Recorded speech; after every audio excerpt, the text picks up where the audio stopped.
Governor साहब की speech भी होगी, बाजार पे, इकोनॉमी पे सारा व्यू हम लेंगे। हमारे सारे पैनलिस्ट भी जुड़ चुके हैं हमारे साथ आरबीआई की पॉलिसी को कवर करते हुए अंकुर मिश्रा हमारे कॉलीग, नीलेश भाई हमारे साथ हैं, दोषी जी हमारे साथ हैं और शलभ भी हैं हमारे साथ जो कि इंडस्ट्री की वॉइस है, माइक्रो फाइनेंस इंडस्ट्री की, और फंड मैनेजर्स, मनी मार्केट के फंड मैनेजर्स भी हमारे साथ जुड़ रहे हैं बताने के लिए कि मनी मार्केट और ओवरऑल बाजार पे क्या इंपैक्ट होगा, कौन सी चीज़ों को आपको देखना चाहिए। बहुत डिटेल्ड एनालिसिस और काम की बात हम निकाल के लाएंगे। लेकिन इस पॉलिसी में जाते हुए बाजार काफ़ी कॉन्फिडेंट दिख रहा है। निफ्टी 21,000 के करीब है, 50 पॉइंट दूर। बैंक निफ्टी भी मजबूत है। एक बाजार का व्यू हम लेंगे नीलेश भाई के साथ जो कोटक एमसी के एमडी एंड सीईओ है। जेंटलमैन, आप सबका स्वागत है। लेकिन नीलेश भाई, शुरुआत में आपसे करूंगा, इस पॉलिसी में जाते वक्त बाजार कौन सी बातों का ध्यान रख रहा है? कितना कुछ हो गया पिछली पॉलिसी और इस पॉलिसी के बीच? क्रूड में एक बड़ी भीषण गिरावट आई, जीडीपी नंबर्स ने बाजार को काफी सरप्राइज किया, काफी मजबूत थे। तो बाजार की दृष्टिकोण से देखें अगर नीलेश भाई, तो कौन सी चीजों पर ध्यान रहेगा आपका? तो मेरे हिसाब से बाजार इस क्रेडिट पॉलिसी से स्टेटस को एक्सपेक्ट कर रहा है। आरबीआई ने काफी अच्छा काम किया है, इन्फ्लेशन उनके टारगेट रेंज में है, ग्रोथ मार्केट की एक्सपेक्टेशन से ज्यादा है, क्रूड के दाम में कटौती हुई है एंड ओवरऑल बैंकिंग क्षेत्र स्टेबल लगता है। एनपीएस कम है, credit growth and deposit growth अभी भी डबल डिजिट में है, लिक्विडिटी थोड़ी बहुत ऊपर नीचे होती रहती है, कभी कम कभी ज्यादा, रुपया भी स्टेबल है। तो मार्केट तो यही उम्मीद लगा के बैठेगा कि जिस तरह से आरबीआई ने बड़ी कुशलता से इकोनॉमी का संचालन किया है वैसे ही आगे चलता रहे। एक स्टेटस को पॉलिसी एक्सपेक्ट कर रही है मार्केट इस पॉलिसी में। ठीक है, बिल्कुल। कैनरा रोबेको के म्यूचुअल फंड के हमारे गेस्ट भी हमारे साथ जुड़े हुए हैं, अवनीश जैन। अवनीश जी, आप मनी मार्केट बहुत बारीकी से एनालाइज करते रहते हैं। मैं बॉन्ड यील्ड्स पे बात करना चाहूंगा। जिस हिसाब से क्रूड का प्राइस गिरा है, हमारी फिस्कल सिचुएशन मजबूत हुई है, यूएस में ऑलरेडी वहां का बॉन्ड मार्केट मानने लगा है कि शायद मिड नेक्स्ट ईयर से रेट कटना शुरू हो जाएंगे। इंडिया का बॉन्ड मार्केट या मनी मार्केट रेट कट की ट्रैजेक्टरी कब से शुरू होते हुए देख रहा है? नमस्कार। इंडियन मार्केट में रेट कट का ट्रैजेक्टरी हमारे हिसाब से अभी थोड़ा दूर है। इसका कारण ये है कि जो इन्फ्लेशन है, जबकि वो आरबीआई की टारगेट रेंज में है, बट गवर्नर ने लास्ट 2-3 पॉलिसी से ये बोला है कि उनको 4% इन्फ्लेशन की तरफ जाना है। तो उसके चलते अभी रेट कट हमें लगता नहीं है, और होगा तो आई थिंक अभी रेट कट का माहौल बनेगा अगर एक बार यूएस में एक रेट कट हो जाए, जो कि एक्सपेक्टेशन ये है कि मई जून में सबसे ज्यादा एक्सपेक्टेशन है 24 के मई जून में फर्स्ट रेट कट होने की यूएस में। उसके बाद ही इंडिया में माहौल बनेगा रेट कट का, और सब इन्फ्लेशन भी शायद 4% के नजदीक आ जाएगा।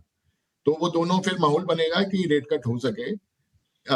इसके बीच में I think money market rate में लिक्विडिटी थोड़ा टाइट ही रहेगा, जो कि 1-2 महीने से चल रहा है। आरबीआई चाहता है कि जब तक ग्रोथ नंबर अच्छे हैं तो वो थोड़ा लिक्विडिटी टाइट करके ग्रोथ को इन्फ्लेशन को नीचे लाने का प्रयास करेंगे आगे 6 महीने में भी। दोषी, ये बताइए कि ग्रोथ की बात जो चल रही है, पिछली पॉलिसी और इस पॉलिसी में हमने भारत की जो जीडीपी ग्रोथ का नंबर आया था वो बहुत सरप्राइजिंग देखा। इनफैक्ट इकोनॉमिस्ट वर्ग जो है वो शायद इतना बड़ा ग्रोथ नहीं एक्सपेक्ट कर रहे थे। आप ग्रोथ के मामले में गवर्नर साहब से क्या उम्मीद कर रहे हैं? आपको लगता है उनका ग्रोथ एस्टिमेट वो बढ़ाएंगे आज? देखिए, जोशी जी, अगर आप उनका फोरकास्ट देखें सेकेंड क्वार्टर का, वो 6.5% था और एक्चुअल जीडीपी 7.6% है, और उनका एनुअल एवरेज फोरकास्ट 6.5 का था। तो क्लियरली अगर वो और कुछ नहीं चेंज करते हैं सेकेंड हाफ के लिए, तब भी वो जीडीपी ग्रोथ 6.8 के आसपास आता है। तो मुझे लगता है कि जीडीपी ग्रोथ प्रोजेक्शन में वो बढ़ोतरी करेंगे। ऑल्दो सेकेंड हाफ में इकोनॉमी में थोड़ा धीमापन तो अवश्य आएगा, पर जीडीपी एवरेज जीडीपी ग्रोथ उनको लगता है कि अपवर्ड रिवाइज करना पड़ेगा, क्योंकि सेकेंड क्वार्टर में वो भी पॉजिटिवली सरप्राइज थे। Okay, all right. हमारे साथ पैनल पर शलभ सक्सेना भी हैं, स्पंदना स्फूर्ति के मैनेजमेंट, उनसे भी बात करते हैं। मॉर्निंग शलभ, बहुत बहुत स्वागत है आपका। ऑफ कोर्स ऑफ लेट एक बड़ा डेवलपमेंट जो पूरे एनबीएफसीज के लिए, लेंडर्स के लिए, अनसिक्योर्ड लेंडिंग पर जो आरबीआई के कमेंट्स थे, उनकी जो एक टाइटनिंग की बात थी, वो ज़रूर सुर्खियों में रही। अभी फिलहाल आज कौन से की हाईलाइट्स हैं जिसको आप वॉच आउट करना चाहेंगे आरबीआई गवर्नर से?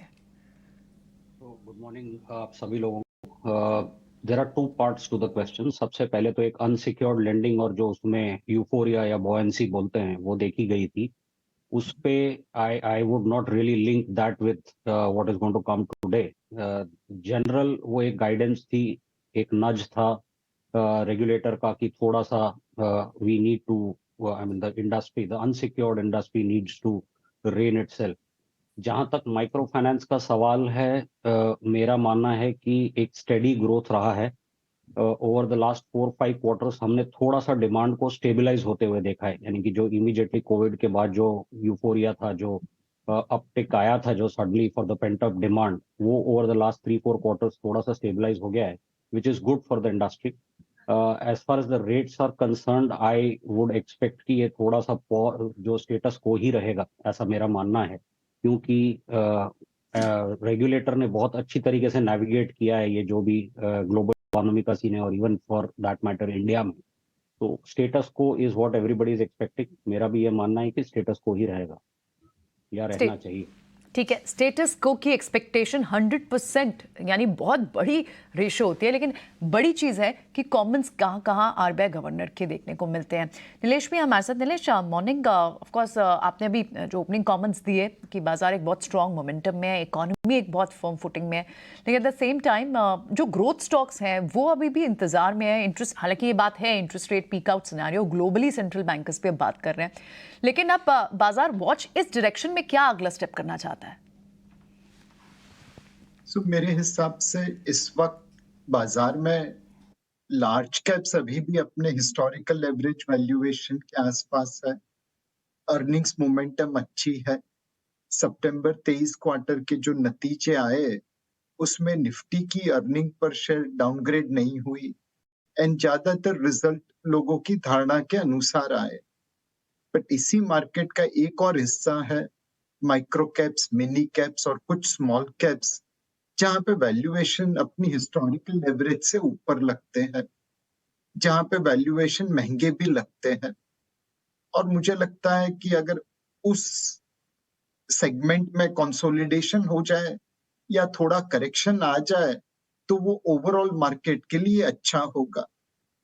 लोगों का विश्वास ग्रोथ के ऊपर, गवर्नेंस के ऊपर काफी है।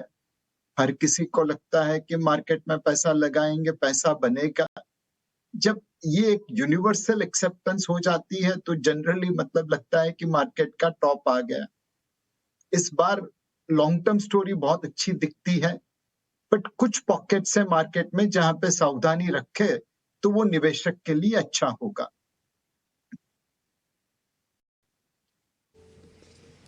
ठीक है जोशी जी, अब इस बार मार्केट में ये चर्चा चल रही है कि शायद जीडीपी के अनुमानों को भी थोड़ा सा रिवाइज किया जा सकता है। अगर मान लीजिए किया भी जाता है, सर कितना फ़र्क पड़ता है इस सब चीज़ों से? क्योंकि अगर रिवीजन होगा वो परसेंटेज में 1.5-2% से नहीं होगा, वो वैसे ही होगा कि 0.2% या 0.3%। कितना फ़र्क पड़ेगा सर?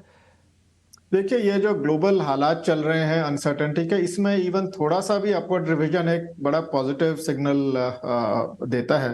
तो I think from a sentiment perspective उसका असर बहुत ज्यादा पड़ेगा, क्योंकि आपका जो ग्रोथ मोमेंटम है वो जितनी आपकी जितना अंदाजा था उससे ज्यादा तेज निकल के आया। तो ये एक पॉजिटिव सिग्नल सिस्टम के लिए, although materially 20-30 basis point GDP growth upward revision से कोई ज्यादा इकोनॉमी में फर्क नहीं पड़ेगा, पर आई थिंक सिग्नल ये है कि आप पॉजिटिव डायरेक्शन की तरफ बढ़ रहे हैं।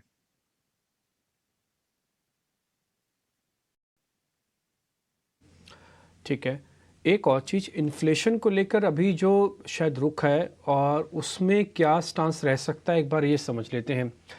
जैन साहब, ये आपसे होगा सवाल, इन्फ्लेशन को लेकर कोई कंसर्न तो नहीं है ना बहुत ज़्यादा? अभी आपने एक व्यू पॉइंट तो रखा है ओवरऑल पॉलिसी के रिगार्डिंग, बट मैं थोड़ा अगले 6, 8, 10 महीने का व्यू पॉइंट लेना चाहता हूँ, ये चुनाव से पहले और चुनाव के बाद भी। इन्फ्लेशन अब बीते दिनों की बात हो चुकी है? इन्फ्लेशन अगर देखें तो ज्यादातर खाद्य पदार्थ या फूड आर्टिकल से ज्यादा आ रहा है। कोर इन्फ्लेशन काफी मॉडरेशन में है। गवर्नर ने भी लास्ट पॉलिसी में ये जिक्र किया था कि कोर इन्फ्लेशन जनवरी से देखा जाए तो काफी नीचे आ गया है। तो आरबीआई दोनों इन्फ्लेशन को देखेगा, क्योंकि कभी कभी food inflation second round impact हो सकता है कोर में। इसलिए आरबीआई ने अभी तक पॉलिसी टाइट रखी हुई है, मॉनेटरी पॉलिसी टाइट है थोड़ी सी, और अभी तक स्टांस भी चेंज नहीं किया है। आरबीआई के हिसाब से फर्स्ट क्वार्टर ऑफ FY25 में इन्फ्लेशन 4.3% का उनका अनुमान है, जो कि 4 के आसपास है, और उसके आगे चलते आई थिंक 4.5-5 के बीच में ही रहेगा। ग्रोथ स्ट्रांग है तो इमीडिएटली इन्फ्लेशन बहुत जोर से नीचे आएगा ये लगता नहीं है। तो हमारा अनुमान है कि इन्फ्लेशन प्रॉब्ली 5% के मिड के आसपास रहेगा over 6 to 8 months, even after इस इलेक्शन के बाद भी। तो ऐसा गिरता हुआ 4 के आसपास जाना थोड़ा सा अभी डिफिकल्ट लग रहा है, क्योंकि आपका ग्रोथ नंबर्स काफी स्ट्रांग है, तो उसका भी इम्पैक्ट होता है इन्फ्लेशन पे। तो अगर ग्रोथ में थोड़ी मॉडरेशन आती है और soft landing side of type of scenario बनता है, तो इन्फ्लेशन 4 और 5 के बीच में रहना चाहिए हमारे हिसाब से। देखिए, अगर जीएसटी के आंकड़ों की बात करें तो करीब 1.6 लाख करोड़ का जो एक रन रेट सा बन गया है, 5-6 महीनों से हम उसके ऊपर जीएसटी के आंकड़े देख रहे हैं कलेक्शंस का। लेकिन एक पार्ट ऑफ द इकोनॉमी है जो रूरल इकोनॉमी है, जिसके बारे में गवर्नर साहब भी कई बार बात कर चुके हैं, उतनी तेजी से ग्रोथ में पार्टिसिपेट नहीं कर पा रही है। वही हमने मार्केट में भी देखा, रूरल टाइप के स्टॉक जो है अंडर परफॉर्म किए हैं ओवरऑल। आपको कुछ अर्ली साइंस दिख रहे हैं कि ये side of the market rebound कर जाए, रूरल इकोनॉमी में ग्रीन शूट्स?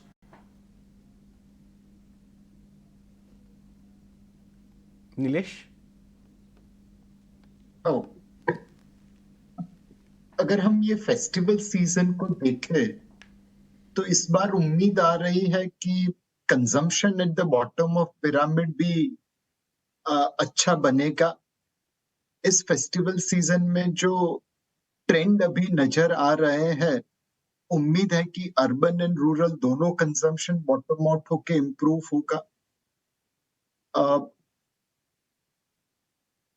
मॉनसून की जो इम्पैक्ट कुछ स्टेट में है, वहां पे कंजम्पशन शायद अभी भी वीक रहेगा, but overall consumption bottom out होके इम्प्रूव होता है वैसा लग रहा है। एक और फैक्टर जिसे हमें ध्यान रखना होगा कि नॉर्मली पिछले सालों में आईटी सेक्टर ने पॉजिटिव रिक्रूटमेंट की है, दैट मीन्स उन्होंने नए लोगों को।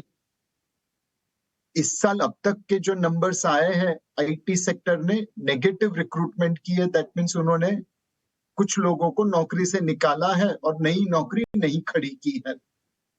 सो आईटी क्षेत्र एक बड़ा रिक्रूटमेंट करता था, इकोसिस्टम को भी सपोर्ट करता था। अगर वहां पे नई नौकरी नहीं खड़ी हो रही है तो उससे कंजम्पशन के ऊपर कोई इफेक्ट आएगा कि नहीं, वह देखना पड़ेगा। तो मेरे हिसाब से जितनी तेजी से इन्वेस्टमेंट, गवर्नमेंट स्पेंडिंग, ट्रेड बढ़ रहा है, उतनी तेजी से कंजम्पशन नहीं बढ़ रहा है। बट होपफुली इस फेस्टिवल सीजन में कंजम्पशन की बॉटम बन गई होगी और रूरल कंजम्पशन भी बेरिंग फ्यू स्टेट्स रिकवर हो गया होगा।